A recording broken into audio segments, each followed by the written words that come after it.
Alright guys, so we're having a pretty good start to the day. I made a few casts with a swim bait. Water, it just seems a little too cold right now for them to be chasing bait around. So I picked up the black and blue jig, which we have been slaying them on yesterday, or the last weekend. And first cast I picked up this guy. You can tell the fish are cold because they're hitting it really soft. I didn't even really feel that guy. I just picked up the rod and he was on there. Didn't put up a fight at all. But this is that Skinny Bear jig again in the black and blue. We'll do a review of them later on today, but this has been a real good jig for us. We've been swimming them. That time I was just working along the bottom, just hopping it, but it's a really good all-around jig. So we'll get back to you with more action. Nice freshwater drum.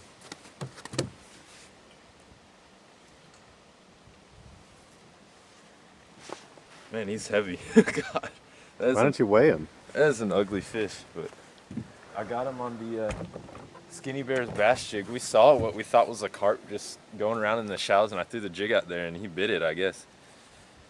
But yeah, get back to you.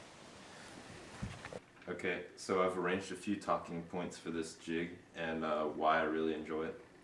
The first thing is that it's made of a rubber skirt rather than a silicone skirt. And rubber skirts really have a lot more action. They seem to be more buoyant, and so they spread out more in the water. And another thing is that it comes with a lot of strands of that rubber skirt. Some jigs, they like to skimp out on how many strands of the skirt they have. And it really just makes it less realistic looking because you can sort of see the hook more sometimes. And it just doesn't look as realistic. Another thing that I really like is the weed guard. The weed guard is cut at the perfect length to where you don't have to adjust it out of the package. It gives you a good hookup ratio while still protecting you from all the brush and jigs. But perhaps the best thing about this jig is the head. I really like the head style. This particular jig is the Griz Flippin Jig. I don't know if you can see, but it's like an archy style head. And it has a real flat bottom, which is good for skipping. And also when it's in the water, it planes really well, so it has a really good fall. And I like the 1/4 ounce or the 3/8 ounce. Those have been really good jigs for me. It's got like the perfect combination of speed and sort of a slow fall to get those reaction bites.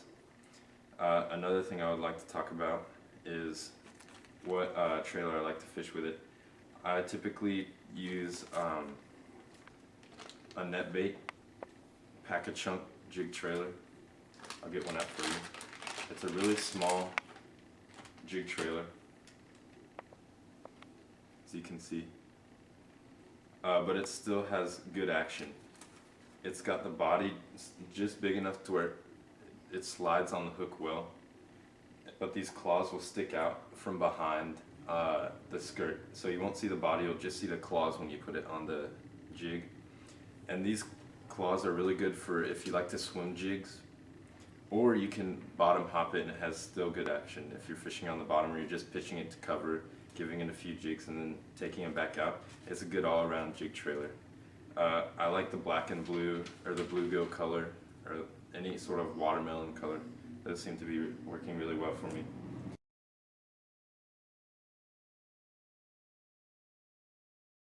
As the equipment that I like to use for fishing this jig, I'll start out with the line. I like 15-pound test monofilament because I do a lot of swimming my jigs, and you need a little bit of time for the fish to get that jig when you're moving it. But I like to use a stiff mono. This happens to be Grand Slam mono made by High Seas, the line that Bill Dance uses and some other people. Cliff Pace uses it. But it's kind of a real stiff mono, almost like a fluorocarbon, but it still has a little bit of give. So I like the 15-pound test because it's a little more abrasion resistant and gives you a little more power. Alright, the rod I like to use is a 6/8 Shimano Klaris Worman jig rod. It's a medium action with an extra fast tip, so it gives you really good hook sets, but still allows you a lot of sensitivity. And like I said, that medium action is good for swimming jigs. Also the size 6/8, you don't want a jig that's too large, because when you're fishing around tight cover, it's when you're trying to cast over underhangs or brush and stuff like that, if you have a rod that's too large, it's hard to make accurate casts and really get it under there. So that's my equipment. So I'm going to talk to you about some other jigs that I've used and had some luck on that are also made by Skinny Bear Bass Jigs. The first is also the Griz Flippin Jig again, but they have a lot of good colors. For example, this black and purple I've had a lot of luck on. Again, it's a really good jig. I'll package it for you. It has all the same features of the one I just showed you. Again, the nice rubber skirt, lots of strands, but it's just a really good all-around jig. Another good jig is the Skinny Bear's signature jig, which is almost sort of like a finesse jig. It's their take on a finesse jig, and I've had a lot of luck catching the spotted bass with this.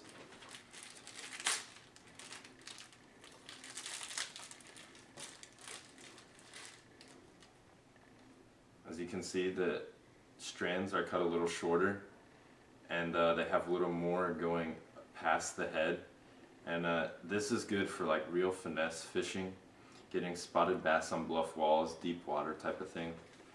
And I like, again, to fish a pack-a-chunk trailer on this, or maybe like a little zoom chunk on this. It's really good. Alright, so thanks for watching, and make sure to like, comment, and subscribe.